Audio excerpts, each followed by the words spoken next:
Hi, my name is Ray Sacamandi. I'm the Chief Operating Officer at the Wilmington Neighborhood Conservancy Land Bank. Today's purpose is a talk on how we get rid of our properties and where our properties come from. Where do we get our properties at the Wilmington Neighborhood Conservancy Land Bank? Our properties come from the City of Wilmington tax sale. When folks don't pay their taxes, utility bills, or L&I fees, they end up at sheriff's sale. At sheriff's sale, some homes do not get bid on. Those homes go back to the city.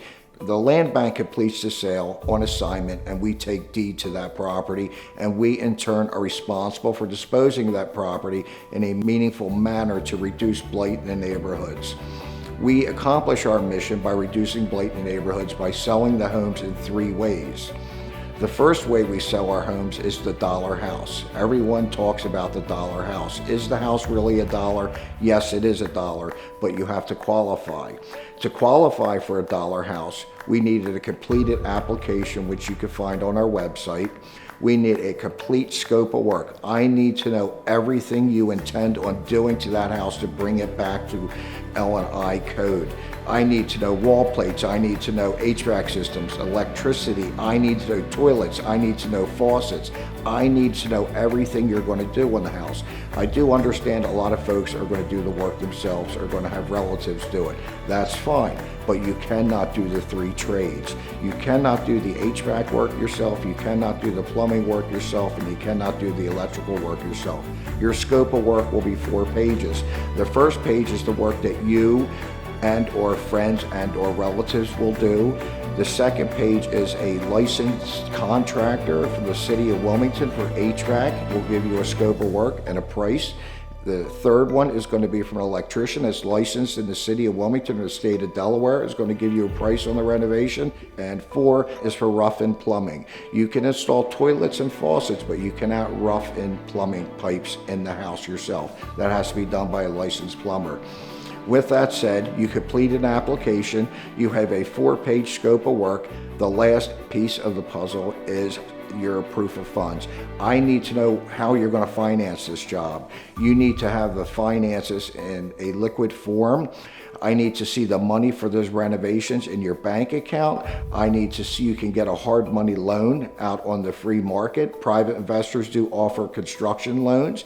You have to have some skin in the game, we call it. So I'd like to see 20% of the renovation money in your bank account. With those 3 things done, that is the dollar house. Completed application, I need a complete scope of work, and I need proof of funds for the dollar house. The second bucket we have is fix and flip, we call it. The house is $2,000, you're gonna rehab it, and you're gonna sell it to an owner-occupant. With that program, a completed application, complete scope of work, same scenario holds true. It needs to be 4 pages. You're also going to need to show proof of funds. You're going to need to show that you have the wherewithal to finance the renovations. That is bucket 2. We have bucket 3, which is for affordable rental. You're going to buy the house for $2,000. You're going to fix it up. You're going to rent it affordably. We meet within HUD guidelines. We're going to give you a HUD URL address. You're going to type in the zip code, and HUD is going to tell you what the maximum allowable rental will be.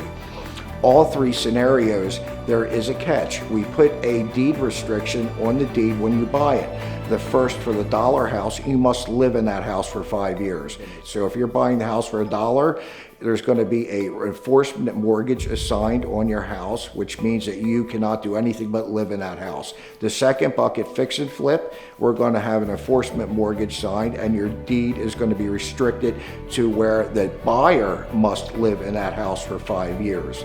And bucket 3 for affordable rental is you must rent it affordably within HUD guidelines for 5 years. To sum things up, we're excited you're interested in Wilmington. We welcome home ownership in Wilmington.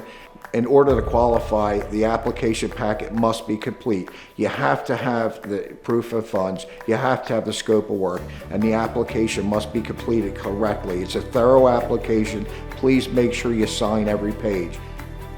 After everything is submitted, we have a disposition committee. It's a committee of 5 individuals, the Director of Real Estate and Housing for the City of Wilmington, myself, 3 general members of the public at large. We sit around and discuss each application. If your application passes the disposition committee, it then moves over to the governance committee. 5 individuals look at your application and decide if it's going to be approved or not, and then the first Wednesday of the following month it gets approved by the full board. The full board of the land bank must approve the final say on any approval of any real estate. It must go through the 3-committee process to get approved. For more information on the Wilmington Neighborhood Conservancy Land Bank, please visit our website, wilmingtonlandbank.org.